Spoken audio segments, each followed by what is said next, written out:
So I'm here at the promised land. Page 34, let's get started. Peace and much love to all generations of hip hop, past, present, and future.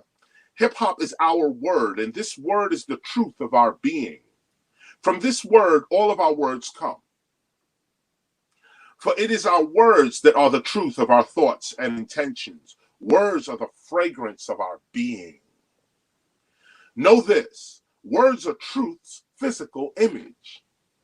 And we are made into the image of the words that we think and intend.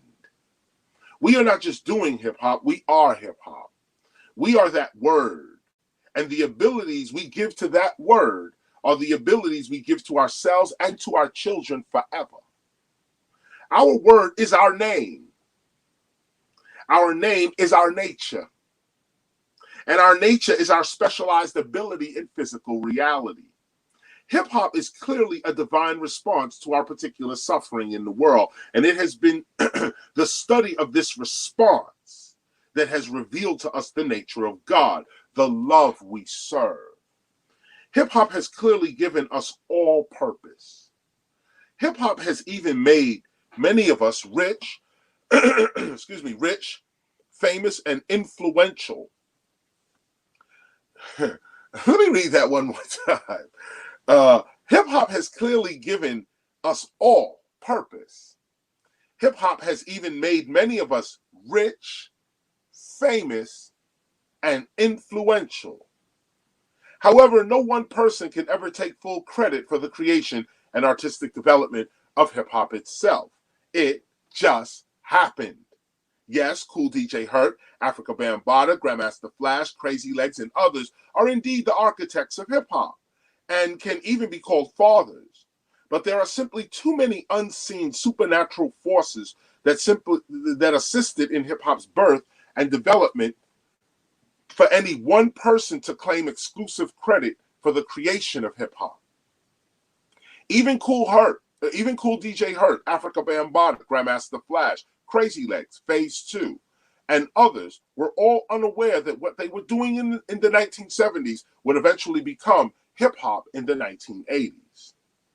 In fact, these great icons of the hip-hop arts and sciences were more created by hip-hop than hip-hop was created by them. We actually discovered hip-hop as we participated in it. In the early days of our development, hip-hop first appeared as a saving force, a form of recreation, a neighborhood pastime. It wasn't about making money initially. It was more about expressing what would we do when we acquired money. Here, I'm gonna read this one more time. In the early days of our development, hip hop first appeared as a saving force, a form of recreation, a neighborhood pastime. It wasn't about making money initially. First, it wasn't about that. It was more about expressing what you would do when you made your money. Hip hop is a reality maker. This is the deepest piece, so it's a reality maker. In the early days of our development, hip hop first appeared as a saving force, a form of recreation, a neighborhood pastime. It wasn't about making money initially. It was more about expressing what you would do when you acquired money. It was a visualization first. Hip hop was what we did because we had limited resources and little money for anything else. Know this, it was the lack of money and other resources that caused hip hop to exist. Hip hop existed outside of the mainstream and its validations. Hip hop was what we did independent of the world's value systems. Hip hop was and still is our only salvation. Hip hop is what saved us, nothing else. For it is known by all the sages and learned spiritual teachers of all the ages that God responds to suffering. This is a global, okay? That when all human strength is exhausted and all worldly avenues of success have been closed, it is at that precise moment that God appears and we are saved again. And notice the word, saved again. The existence of hip hop is evidence for the existence of God and God's loving concern for hip hoppers. Now, either we're going to take paragraph 9 seriously or we're going to keep playing games. This is the truth right here. The existence of hip hop, the fact that hip hop exists, is evidence for the existence of God and God's loving concern for hip hoppers. Hip hop itself is a miracle.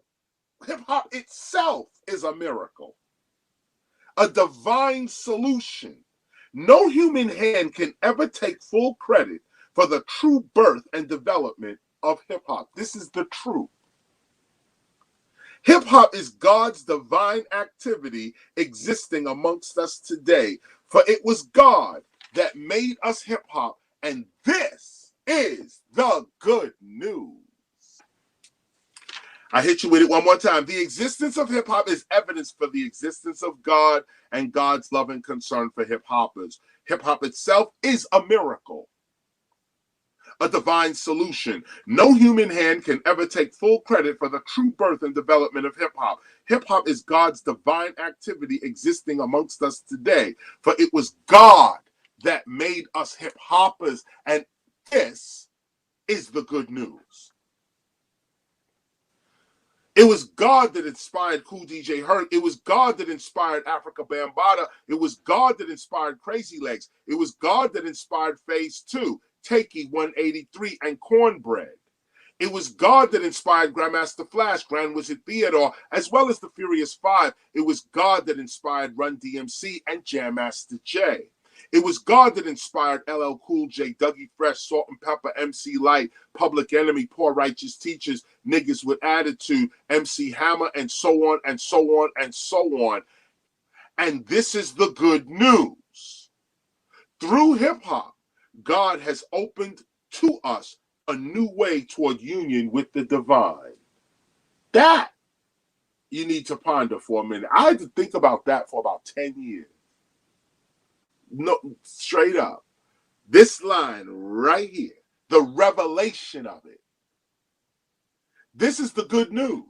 This is the gospel. This is the good news. Through hip hop, God has opened a new way toward union with the divine. Do you know what that means? The good news is that God is real. And this is our faith experience. For us, the existence of hip hop proves the existence of God's presence within us, around us, and for us. Yes, for us. God is with us. The spirit realm is all around us. God is actually present with us right now. God is at this very moment reading this gospel with us, to us, for us, right now. Feel the presence. God actually likes you as hip hop. This is why you exist. The existence of hip hop proves for all hip hoppers that there is a divine intelligence looking out for us, or rather looking out from us. Something divine is concerned about hip hop. And this is the focus of our study. As hip hop scholars, we are seeking and tracking the patterns and nature of the force that made us hip hop. And this is right for us. I'll hit you with it again. As hip hop scholars, we are seeking and tracking the patterns and nature of the force. And notice the force is in capital T, capital F. The force that made us hip hop. And this is right for us. As a community, we love God. Even though we may fall short of what God truly intends for us, still we yearn for the presence of God. We as a hip hop community. We know that rap music is only the early leaves of a very young hip hop fruit. A hip hop fruit that we, in immaturity and ignorance, continue to eat before it has fully grown into the fruit-bearing tree that it was intended to become. We are so much more than the leaves that bud up first to catch the sunlight. We have so much more growing to do. Hip hop today is like the seed of a great fruit tree given to a poor and desperate people in an effort to save them from the effects of terrorism, effects of the terrorism that their parents faced. But because of their own desperateness, fears, and doubts caused by such terrorism, today they eat the seeds as opposed to planting the seeds to grow the tree. Hip hop is like a seed that, if planted in your heart and watered by your faith, will spring up in you like a mighty fruit tree that feeds you and everyone around you all year round. But in our own desperateness to eat something, anything, we eat the seeds of our own salvation, ultimately remaining hungry and unsatisfied, never truly attaining the harvest that the seed was meant to produce for us. Another way of looking at this is to say that we are stuck eating eggs because we never nurtured the eggs long enough for them to become chickens. It is like we are eating raw food because we haven't yet learned to cook. In other words, when we plant the seed, hip hop, we never wait long enough for the seed to grow into a tree, peace and prosperity, that it was intended to become. That is the actual state of hip hop today. We have been given the seeds to a great new civilization, but the seeds themselves are so valuable in the world that we just sell the seeds and eat the seeds without ever thinking about planting the seeds or from whom these seeds come. Many have become rich participating in hip hop's artistic elements, but they are only rich in their accumulation and consumption of seeds. They would be even richer if they would plant the seed in their own minds and in the minds of those who need the seeds the most. But such is the state of a desperate and traumatized people. We may be outside of the prison walls, but we are still lining up to eat. We may be outside of the prison walls as a community, but we are still lining up to eat. This is why we as a people are not yet out of the dark in my time. Yes, we have been liberated, but we are not yet free. Yes, the chains are off of our feet, but we haven't yet begun to walk our path.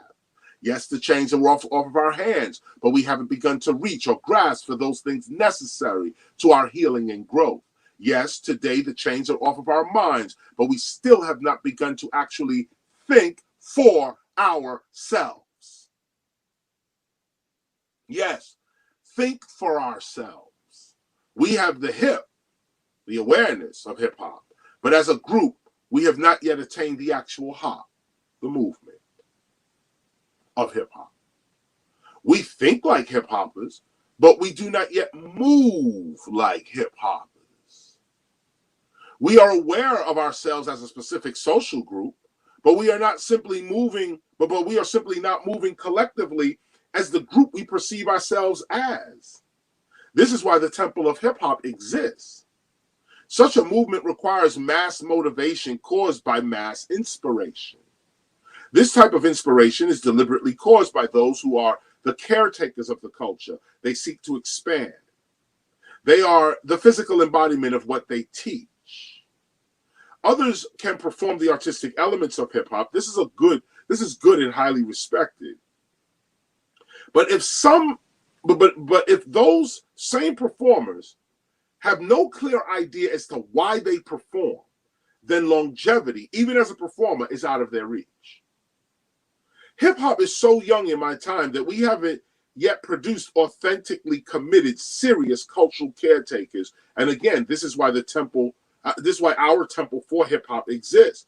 Our temple is not a physical location. It is a society of hip hop culture keepers who not only perform hip hop artistically, but also spiritually. Our temple is not a physical location. It is a society of hip hop culture keepers who not only perform hip hop artistically, but also spiritually. Our goal as a learning institution, I'm continuing. Our goal as a learning institution is to produce some real hip hop scholars capable of not only studying and teaching hip hop, but also producing it. As hip hop scholars, we are also hip hop's gardeners. We beautify and maintain the hip hop landscape, assisting God in the growing of our hip hop environment. For us, such an environment is the land promised to us by God if we would walk with God, never forgetting that it is not hip hop that sustains us, it is God. Hip hop is simply the name of our interaction with God. Hip hop is the solution God sent to relieve our suffering. Hip hop is the seed solution of a new vine, people. Those that walk this life path are shown the secrets and the mysteries to the fabric of life itself. The good news is that we have identified the love we belong to.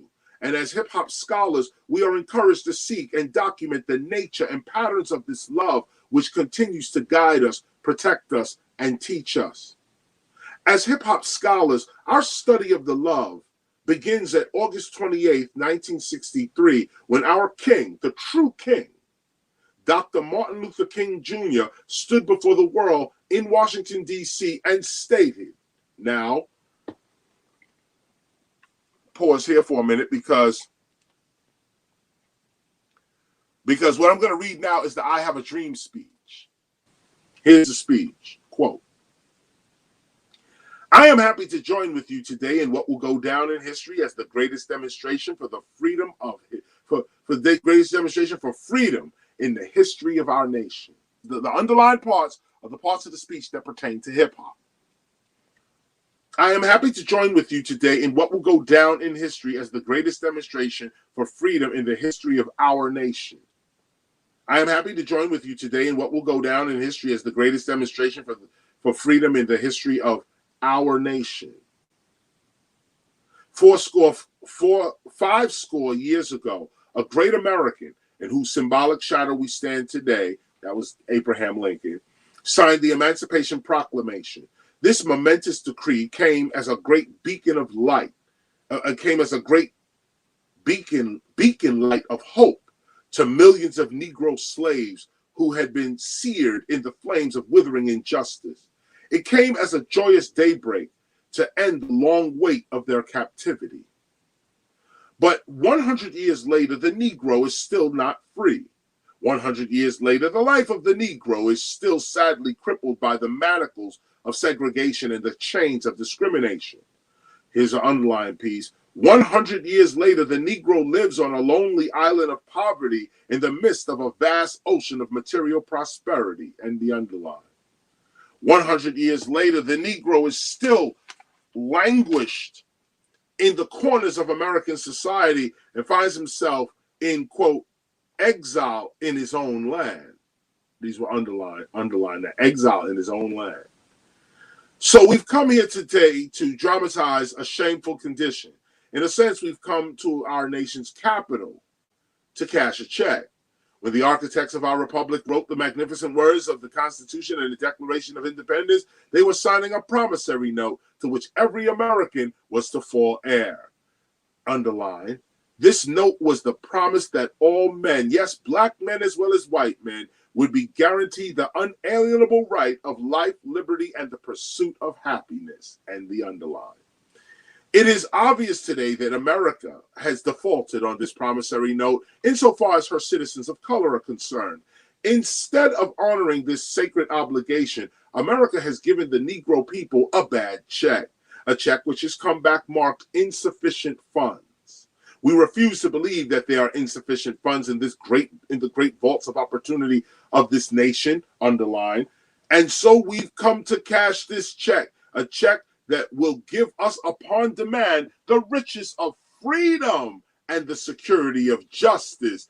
And the underline, that's a key line, okay? Freedom and security, okay? Security of justice. We have also come to this hallowed spot to remind America in the fierce urgency of now This is no time to engage in the luxury of cooling off or to take the tranquilizing drug of gradualism. Now is the time to make real the promises of democracy.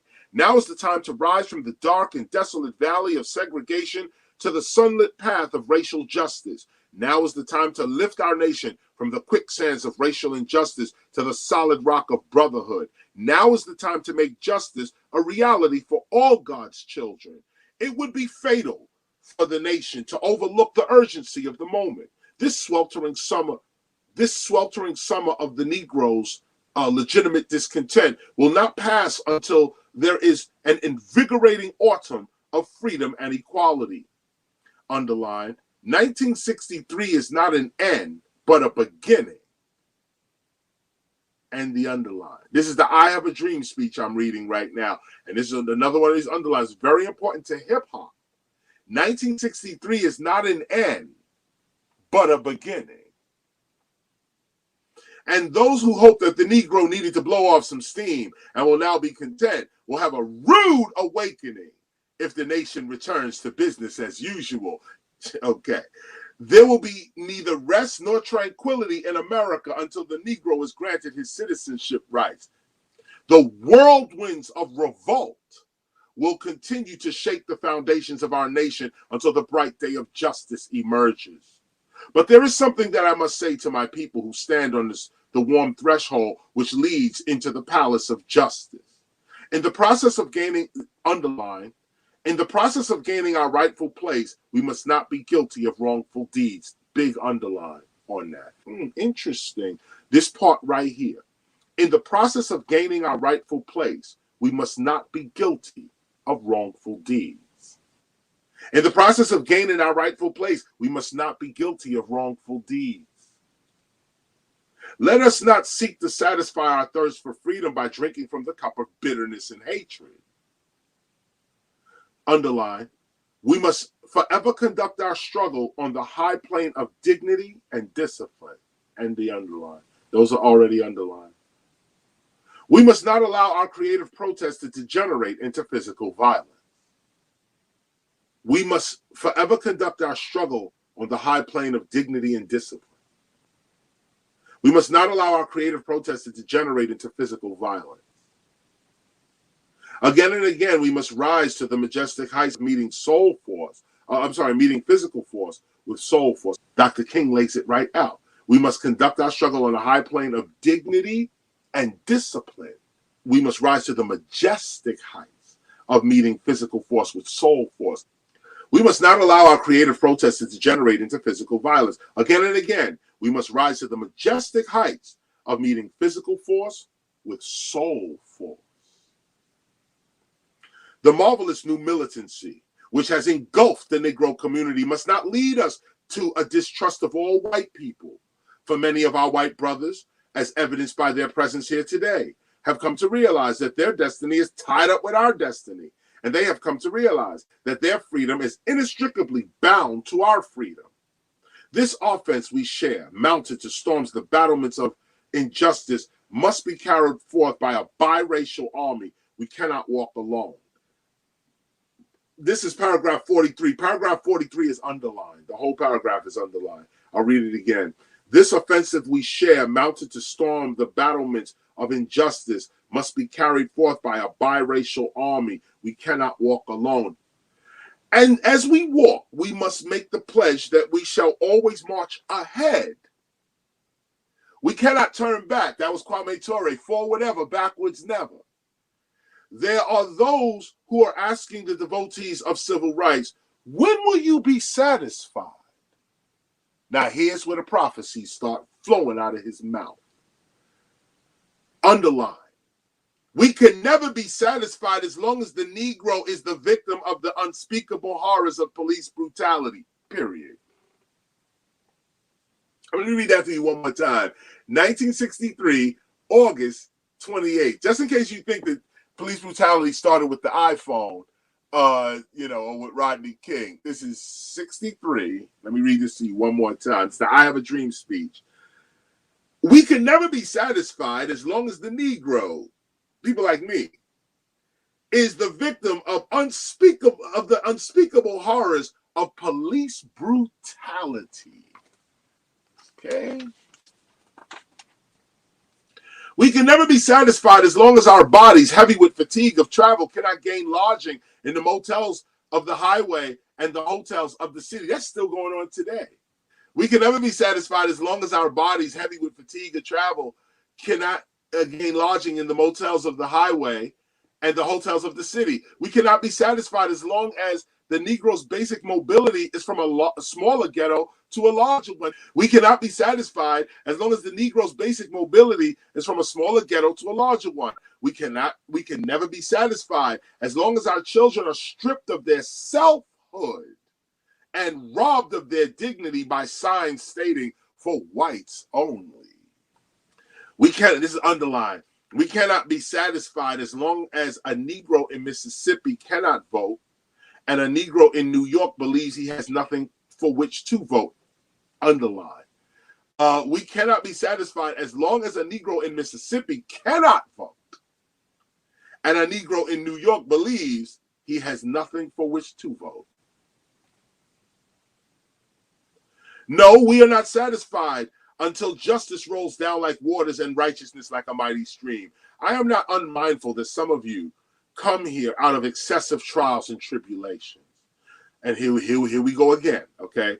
Some of you have come fresh from narrow jail cells. Some of you have come from areas where your quest for freedom left you battered by the storms of persecution and staggered by the winds of police brutality. Second time Dr. King's bringing up police brutality in the I Have a Dream speech, because he's speaking to us. Look at this. He says, some of you have come fresh from narrow jail cells. He's speaking directly. He says, no, we are not satisfied until justice rolls down like waters and righteousness like a mighty stream. I am not unmindful that some of you come here out of excessive trials and tribulations. Some of you have come fresh from narrow jail cells.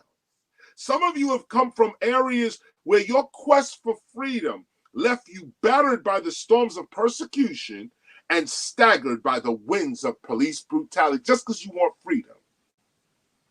You have been the veterans of creative suffering. Continue to work with the faith that unearned suffering is redemptive. Unearned suffering is redemptive. And the end of 52, those who got their gospels, you can see that it's underlined already. Unearned suffering is redemptive. If you live long enough, you'll know what that means. Unearned suffering. This is Dr. Martin Luther King Jr. Let's give the ancestor his due right now. Right now. You have been the veterans of creative suffering. And in a way, that's what hip-hop is, creative suffering. You have been the veterans of creative suffering. I can't get past that. That's also an album title. Creative suffering. Continue to work with the faith that unearned suffering is redemptive. And now, I move from the speech. The gospel hip hop moves from the speech and the gospel speaking now. At this point, our king was overcome by God's spirit and turned away from his prepared speech and began freestyling from his heart.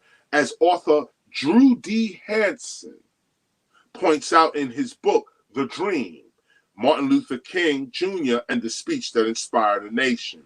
Dr. King was supposed to end his speech with, quote, and so today let us go back to our communities as members of the International Association for the Advancement of Creative Dissatisfaction.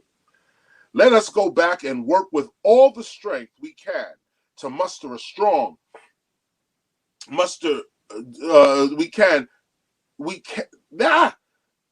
us go back and work with all the strength we can muster to get strong civil rights legislation in this season of Congress. Let us go down from this place to ascend other peaks of purpose. Let us descend from this mountaintop to climb other hills of hope.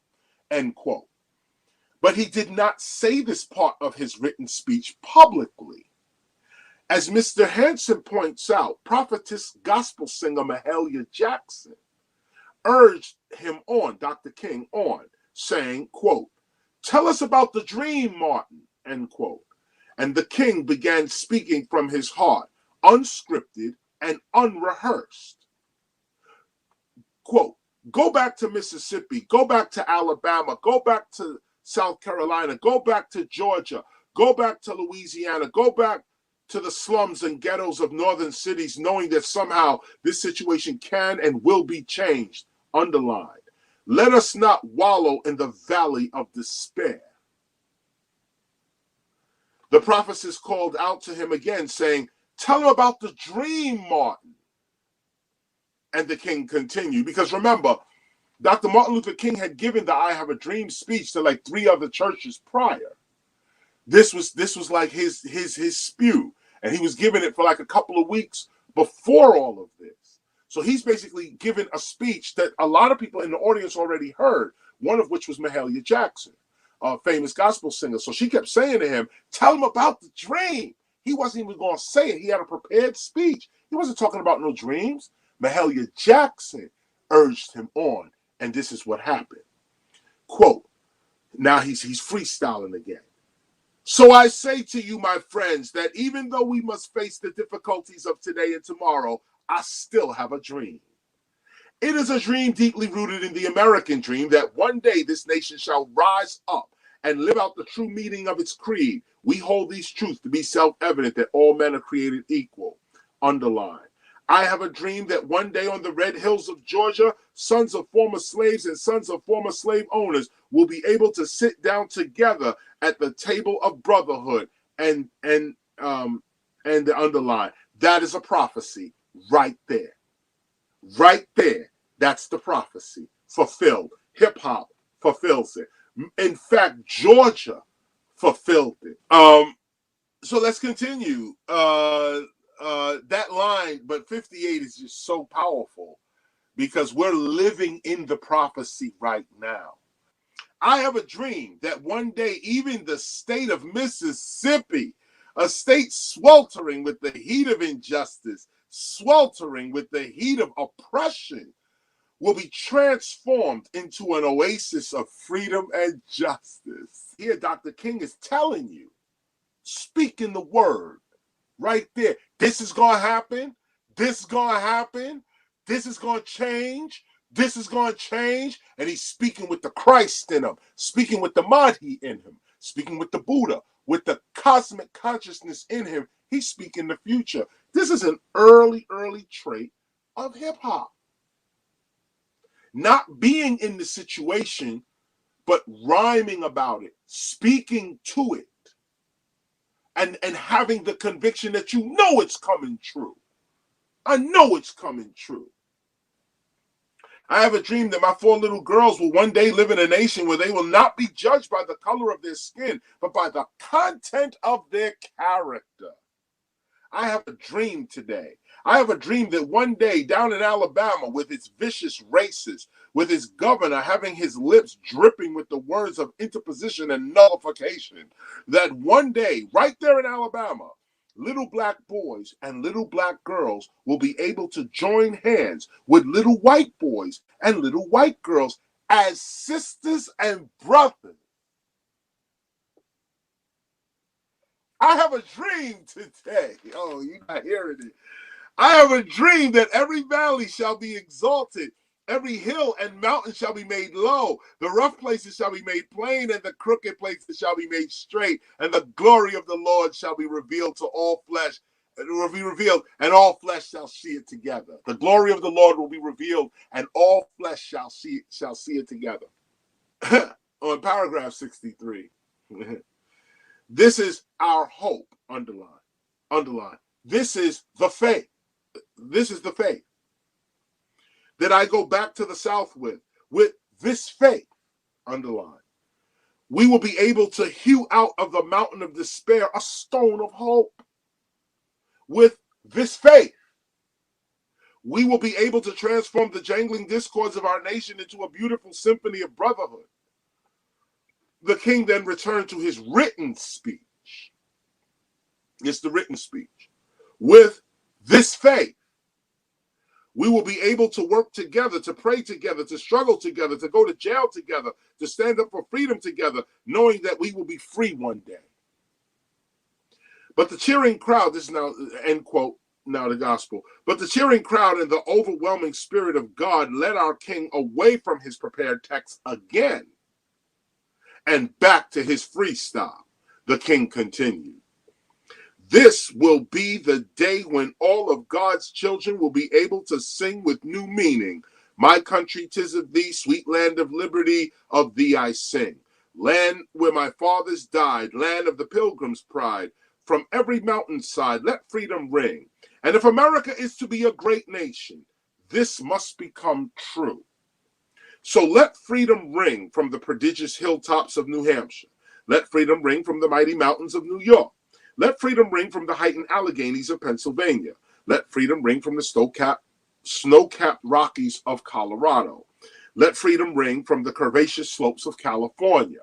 But not only that, let freedom ring from Stone Mountain of Georgia. Let freedom ring from Lookout Mountain of Tennessee. Let freedom ring from every hill and molehill of Mississippi. From every mountainside, let freedom ring. And when we allow freedom to ring, when we let it ring from every village and hamlet, from every state and city, we will be able to speed up that day when all of God's children, black men and white men, Jews and Gentiles, Catholics and Protestants, will be able to join hands and sing in the words of the old Negro spiritual, free at last, free at last. Thank God Almighty, we are free at last. End quote. And with this decree, our nation was born. Our king, Dr. Martin Luther King Jr., in the midst of war, injustice, and poverty, saw the coming of a new raceless, classless, unified nation built upon the timeless principles of freedom, justice, and equality. He saw the beginnings of what we now call hip-hop. This is it. To walk away from this is to walk away from real power right here. And with this decree, our nation was born. Our king, Dr. Martin Luther King Jr., in the midst of war, injustice, and poverty, saw the coming of a new raceless, classless, unified nation built upon the timeless principles of freedom, justice, and equality. He saw the beginnings of what we now call hip-hop. Our king spoke us into existence. He spoke to and for the generation of his immediate children, those born between the years of 1960 and 1970. This generation is the group that would eventually produce hip-hop. So our king spoke us into existence. He spoke to and for the generation of his immediate children,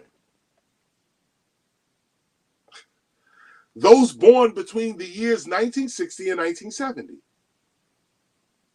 This generation is the group that would eventually produce hip-hop. These are facts. When our king said, quote, I have a dream that my 4 little children will one day live in a nation where they will not be judged by the color of their skin, but by the content of their character, most people assume that the only nation our king could have been talking about was the United States of America, that one day it would live up to its creed of all men being created equal with the unalienable rights of life, liberty, and the pursuit of happiness. Indeed, our king was talking about America as a nation, but it is clear that he was not talking about the America that he was protesting against at the time. He saw a radically different America than even the one that exists today. However, the king's vision of true racial unity and equal citizenship under the law never fully materialized for the people of the United States. That's a fact. Most Americans at the time felt that the king's I Have a Dream speech decree was simply a powerfully moving speech. However, the king's dream in the realm of prophecy, prediction, and instruction was not just, as the average American mind remembers it, protest words for his time. On the contrary, our king was not even speaking for his time. He was speaking for our time. He said, quote, 1963 is not an end, but a beginning, end quote. Most of what the king said in that famous decree was said in future tense. One day, right there in Alabama, little black boys and black girls will be able to join hands with little white boys and white girls as sisters and brothers. Most people, because of their own prejudices, refer to the phrase as sisters and brothers figuratively and symbolically. They doubt that little black boys and girls and little white boys and girls can actually be real brothers and sisters. And they doubt this because for black children and white children to become real blood brothers and sisters, this would mean the creation of a new race, a new sect of people, a new culture, a new nation. As prophecy, the king's I have a dream decree calls a new people and a new nation into existence. If you read the speech literally from what came out his mouth. And because he was speaking to the future of those youths, us, born between 1960 and 1970, called Generation X, who became the pioneers of modern hip hop and instinctively created the alternative, multicultural, multiracial, omni-faith community that the king predicted, we have realized today that we are the true citizens of the nation Dr. Martin Luther King Jr. dreamt about. Hip-hop is the promised land. Nowhere else in the world is the king's dream so accurately expressed as within hip-hop. Nowhere else in the world is there an international culture that is truly home to all races, classes, ethnicities, and religious beliefs without prejudice other than hip-hop. Sure, individuals may practice such a vision, but as for the social structures and foundations of whole communities, none can match the inclusive nature of hip-hop today.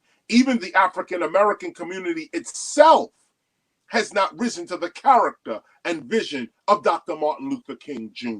These are the facts. Nowhere else in the world is a person truly judged by the content of their character as opposed to the color of their skin than within hip-hop. Hip-hop even fulfills the king's economic strategies for lower income and poor people. Hip-hop is the promised land. Our king said, quote, one day on the red hills of Georgia, sons of former slaves and sons of former slave owners will be able to sit down together at the table of brotherhood, end quote. Nowhere has this happened in the world culturally on a mainstream level except within the international community of hip-hop. Nowhere.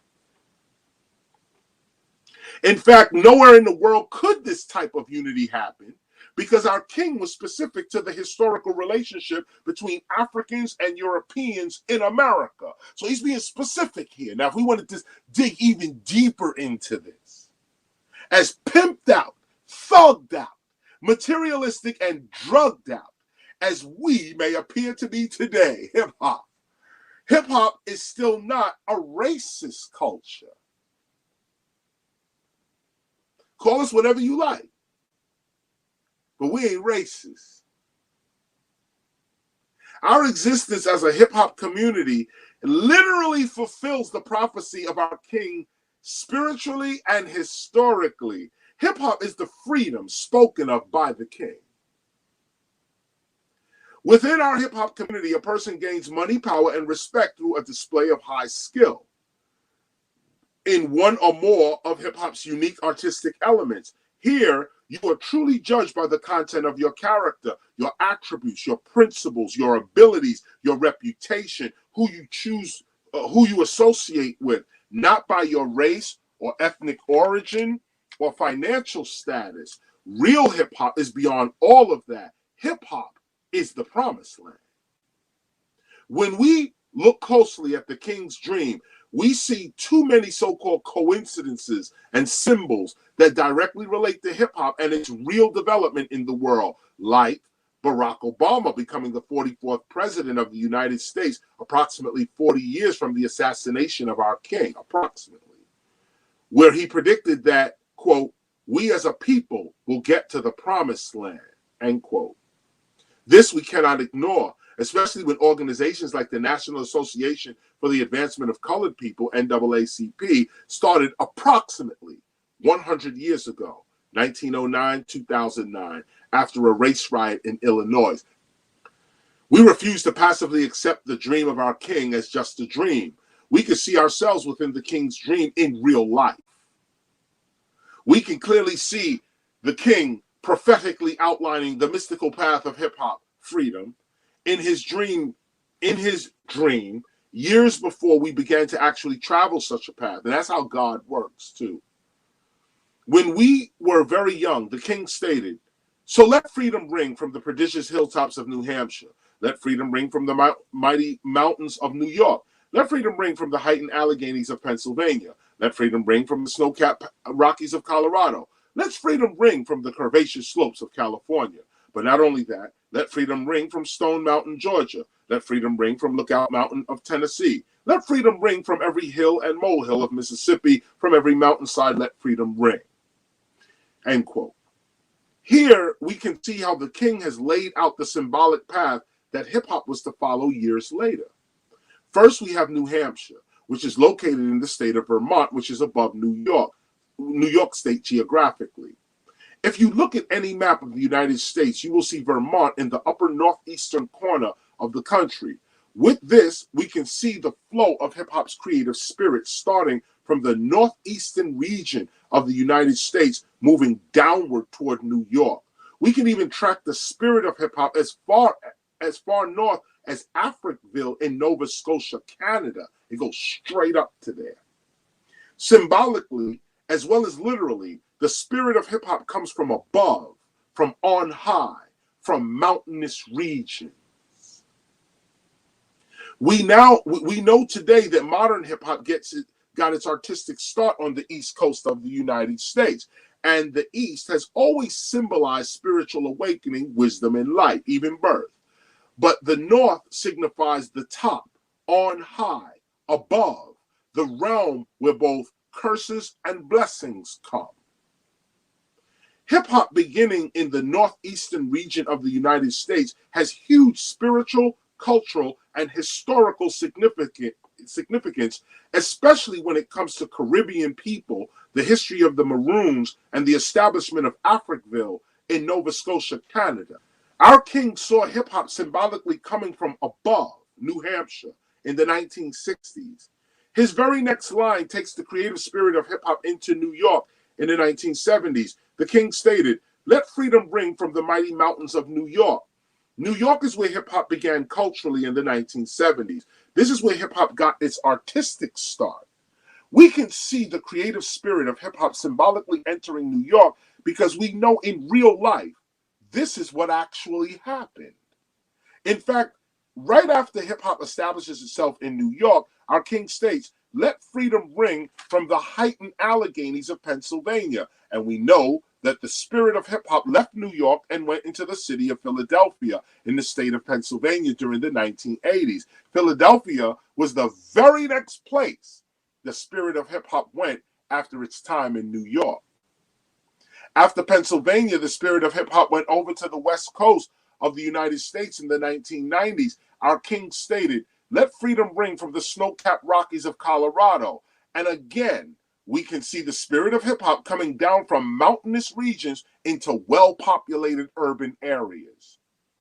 The mountains of Colorado, just like the hilltops of New Hampshire and the mountains of New York, are symbolic of high spiritual consciousness, peace, strength, knowledge, protection, and salvation. Again, mountains have always symbolized the realm of God. It is from the mountaintop that God delivers staggering victories and astounding truths. But our king accurately continues the prophetic journey of hip-hop when he states in his very next line, let freedom ring from the curvaceous slopes of California. And we know that after hip hop established itself on the East Coast of the United States, it traveled directly over to the West Coast of the United States and settled in Los Angeles, California. In fact, this migration brought with it much resentment from artists on both coasts who would battle each other for artistic and street supremacy during the 1990s. You remember that. Symbolically, the West has always represented spiritual death and dying. Big up to my people on the West.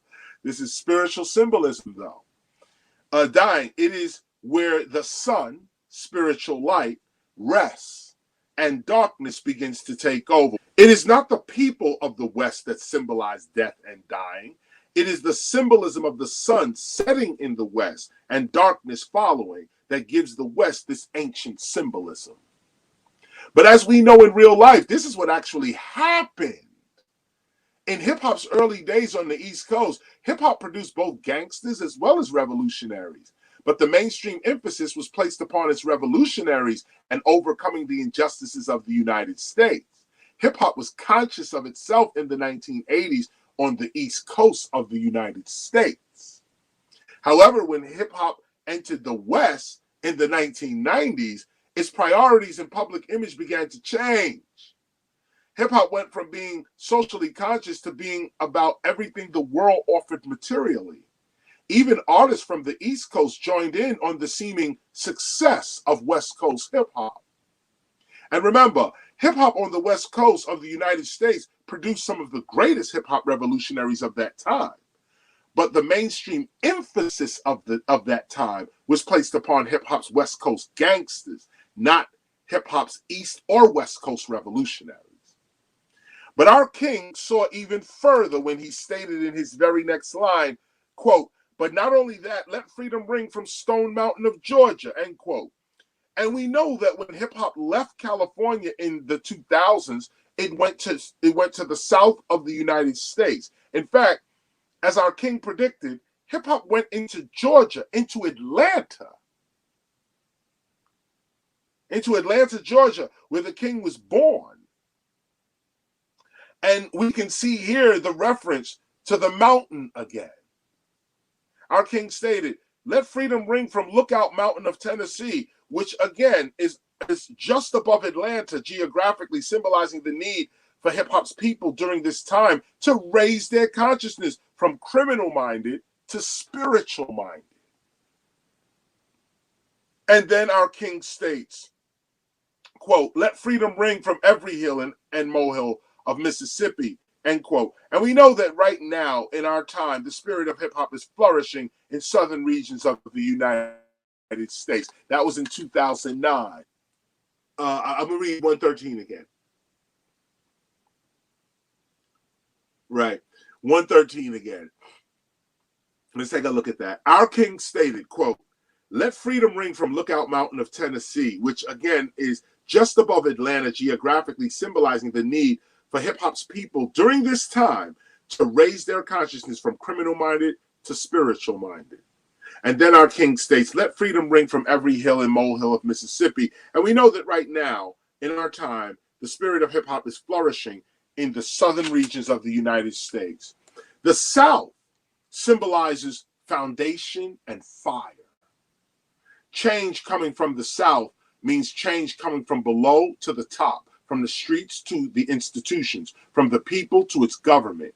In fact, we can see the migration and completion of hip-hop with its appearance and influence upon the South. Hip-hop in the South means that hip-hop is returning to the East, to its spiritual consciousness. We can see how hip-hop went all over the United States in a circle, liberating and strengthening its people, only to return to its place of origin in God. It is here that the prophecy of our king seems to end, and strangely enough, hip-hop has nowhere else to go in the United States today. Our king ended his prophecy in the South and then stated, quote, "From every mountainside, let freedom ring," end quote. Some may call these facts coincidences, but for us, these facts are indeed hip-hop's spiritual confirmation. This is providence. From every mountainside, side symbolizes the whole world and all of the spiritual places in it. This statement symbolizes hip hop's international influence, which we are clearly experiencing today. Here, the king refers to freedom as a sound, a ring, a ringing, a tone. The king says, let freedom ring, meaning let the vibratory tone of freedom ring. Let the vibration of freedom reverberate in the lives of the oppressed. Here, the freedom that our king was referring to was clearly hip hop, the only sound that has freed us thus far. Hip hop is our freedom. Hip hop breaks the chains of our bondage to the American mainstream workforce and its crippling institutions. Hip hop is our promised land. Hip hop may not mean anything to anyone else, but for us, hip hop is the fulfillment of the prophetic promise of our king. When our king says freedom, we hear hip hop. And when our king says Negro, we hear hip hopper. Regardless of race, class, religion, or ethnicity, this is our faith. This is our faith. That every valley shall be exalted, every hill and mountain shall be made low, and the rough places shall be made plain, and the crooked places shall be made straight, and the glory of the Lord shall be revealed, and all flesh shall see it together. Shall see it together. End quote. Peace, love, unity, and safely having fun has always been our faith. From before the American Revolution, this has been our faith. The unity and further freedom of humankind. So when our king writes, quote, let us go back to our communities as members of the International Association for the Advancement of Creative Dissatisfaction, end quote, we can see that hip hop has been the loudest voice in our time for the advancement of such creative dissatisfaction. In fact, this is what hip hop is. Hip hop is the advancement, the voice of our dissatisfaction. No other social voice or movement since the days of our king has expressed so distinctly and so creatively our dissatisfaction with American injustice. Although it was not said publicly in the original I Have a Dream speech decree, we now know that the king wanted us to engage in politics, not for the sake of our own careers, but to achieve, quote, strong civil rights legislation, end quote. The need for such work continues even today. Yesterday, we needed civil rights. Today, we need civilization rights, the right to create, define, and govern ourselves.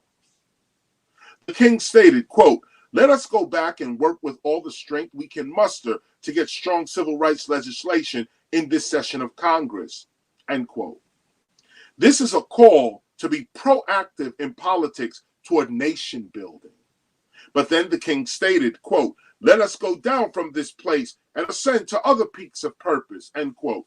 This indicates that the civil rights movement was not to stop with what the king achieved in his lifetime. Our king intended for us to climb other peaks of purpose. He stated, let us descend from this mountaintop and climb other hills of hope. We must continue the work of the king. The question is really simple. What are you doing today to continue the work of the only true king we have ever known? Think about that for a minute.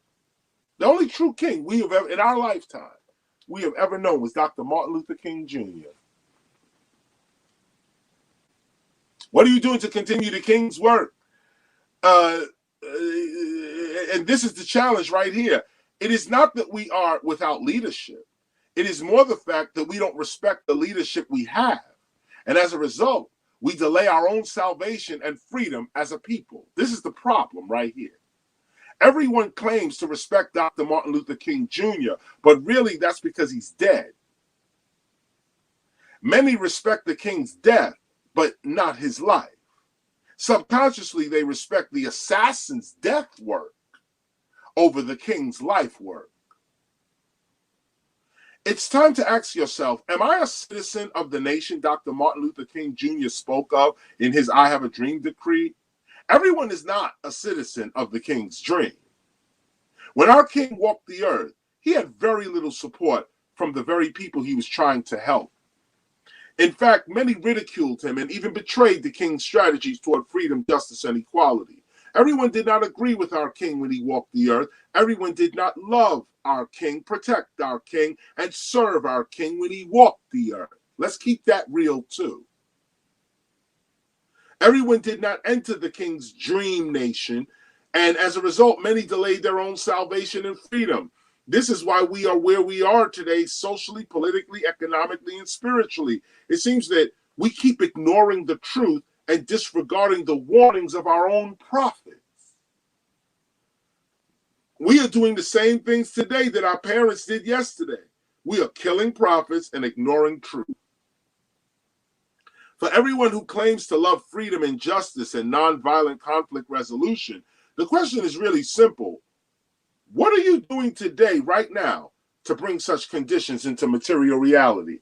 This is the work of the King. The question is, how often do you remain silent in the face of injustice? How often do you ignore the cries of the poor, the abused, the sick, and the homeless?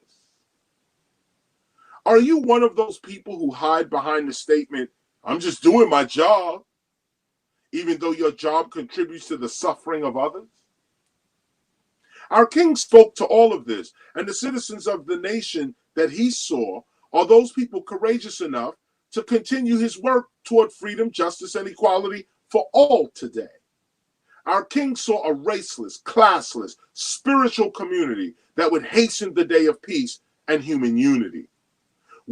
Are you a citizen of the King's community? I am. And this is what the gospel of hip hop is all about. It has been only 40 years since the King's assassination, and already many have forgotten him. In my time, many within the hip hop community say of themselves, quote, "I ain't no role model," end quote. And in many ways, I truly understand where they're coming from. However, it is also clear that they simply are not interested in influencing others positively. You're not interested in that. However, I am a role model. I model the role of the King. Actually, everyone is a role model, really. Everyone is modeling a role that is influencing someone else in some way. Everyone plays a role in the public. The question is, what role do you play? Do you play the role of a murderer, a thief, or a ruthless drug dealer? Or do you play the role of a prophet, or a minister, or a loving parent? What role do you willingly and voluntarily play? Most people equate the term role model with presenting a good public image, someone others can look up to, and this is why many choose to say, "I ain't no role model." But every physical thing in nature is modeling a role that can affect the development of others. Everyone is a role model. The question again is, what role are you modeling? I am modeling the intentions of the King. I model the role he played as a leader and as a freedom fighter. Some are clothes models, others are hair models, car models, dance and acting models, but I model, show off, display, present the role and intentions of Dr. Martin Luther King Jr. and all fighters for freedom. My role is to model these intentions. Now, I want to stop here and just point this out to you. It's an affirmation. I say this to myself, and this is why it is written like this. You could say this to yourself. Let me read it one more time and read it. I'm reading it as if you're saying it to yourself. This is an affirmation and a powerful one. I am modeling the intentions of the King. And keep in mind that Dr. Martin Luther King, yes, that's the theme we're dealing with here. But when we say the King, we're talking about a character that Dr. King is exemplifying. But pick your king. Who is your king? The king is a servant to the community, an intellectual servant, a physical servant, something. Whatever the community is in need of, that person that jumps ahead and says, I'm going to satisfy the need of my community. That's a king. That's a queen. This is an affirmation. You say this to yourself. Paragraph 138. I'm on page 56. I am modeling the intentions of the king. I model the role he played as a leader and as a freedom fighter. Some are clothes models. Others are hair models, car models, dance and acting models. But I model, show off, display, present the role and intentions of Dr. Martin Luther King Jr. and all fighters for freedom. My role is to model these intentions. That's an affirmation. That's an affirmation. To rise to a character of a great man. Continuing. My role is to continue the work of the king, which is happening right now. The king's work may be going on in other fields of human life, but when it comes to hip hop, the king's work continues here. Hip hop shall forever honor its kings by courageously continuing their struggles for freedom and human dignity. Here you go again. Here's the affirmation again. I am modeling the intentions of the king. I model the role he played as a leader and as a freedom fighter. I feel good even saying that. Some are clothes models, others are hair models, car models, dance and acting models. But I model, show off, display, present the role and intentions of Dr. Martin Luther King Jr. and all fighters of freedom. My role is to model these intentions. My role is to continue the work of the king, which is happening right now. The king's work may be going on in other fields of human life, but when it comes to hip hop, the king's work continues here. Hip hop shall forever honor its kings by courageously continuing their struggles for freedom and human unity. This is why the gospel of hip hop exists. Not to lay down some sort of law upon hip hop or exalt ourselves above others practicing hip hop. No.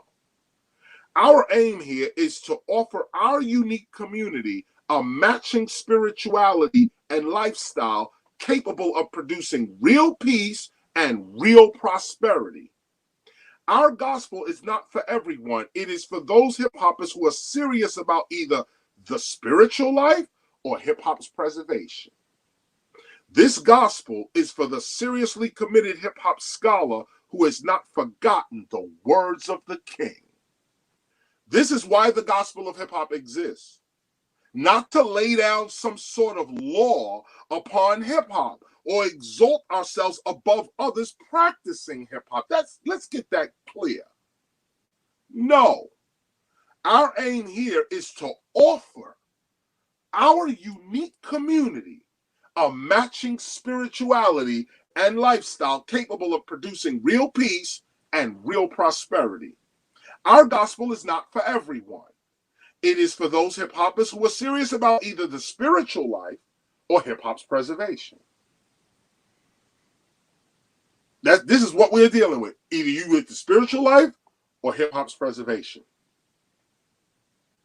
This gospel is for the seriously committed hip hop scholar who has not forgotten the words of the king. And just so you know, like I said, I'm speaking of Dr. Martin Luther King and the I Have a Dream speech, and have not forgotten his words, meaning have not forgotten his character, what he asked of us. Our king promised us that, quote, when we allow freedom, hip hop, to ring, when we let it ring from every village and hamlet, from every state and city, we will be able to speed up that day, speed it up. When all of God's children, black men and white men, Jews and Gentiles, Catholics and Protestants, will be able to join hands and sing in the words of the old Negro spiritual, free at last, thank God Almighty, we are free at last. Now, just one last piece on that. That's the end of that overstanding. That's called the Promised Land. You'll notice on the very next page, 57. This is where I usually sign. When people give me gospels, I usually try to find page 57, and this is where I sign my autograph at. If you have the gospel, I've signed it already at the front. Those that have ordered their copies, I signed them at the front. But when I meet you, I usually sign them in the at page 57. But page 57 is a note. There's a few of these pages within the Gospel of Hip Hop that are pages. Obviously, this was an error, but there are no errors, especially in a document like this. So you'll notice that at the top, these are rose petals and rose and barley or wheat coming from rose hips, barley hops, or hops, the plant, the hops plant. So it's hips, hops. So we got roses and wheat, or roses and barley, or roses and hops, like that. And that's what's up top here. A combination of rose and hips and hops, which is what's at the top. But that was supposed to be at the bottom of this page. And in printing, this went to the top and offered a fresh page, which is now a blank page. This is where you're supposed to do your art. This is where you're supposed to leave notes. This is where this is that blank page. I'm saying it also because this is where your affirmation could go down. This is where you write in your sacred gospel, in your text.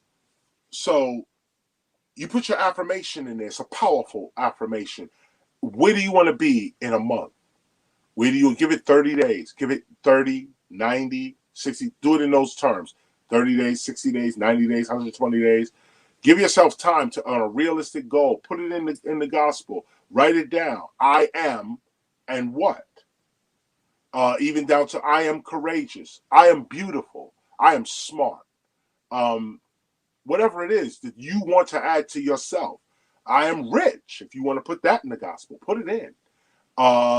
Whatever you see for yourself, throw it in the gospel. And you'll notice this page is so powerful, page 57. You just put it there, you'll see yourself starting to manifest that which you write down. Try it. So this concludes this reading, I should say, just to reiterate, this is the Promised Land, and we call hip hop the Promised Land because there is no other for us. Yes, indeed. There it is. Big Son One, it's all love, it's all good. Peace to the gods and Peace to the goddesses. gods and goddesses. We out. Yeah.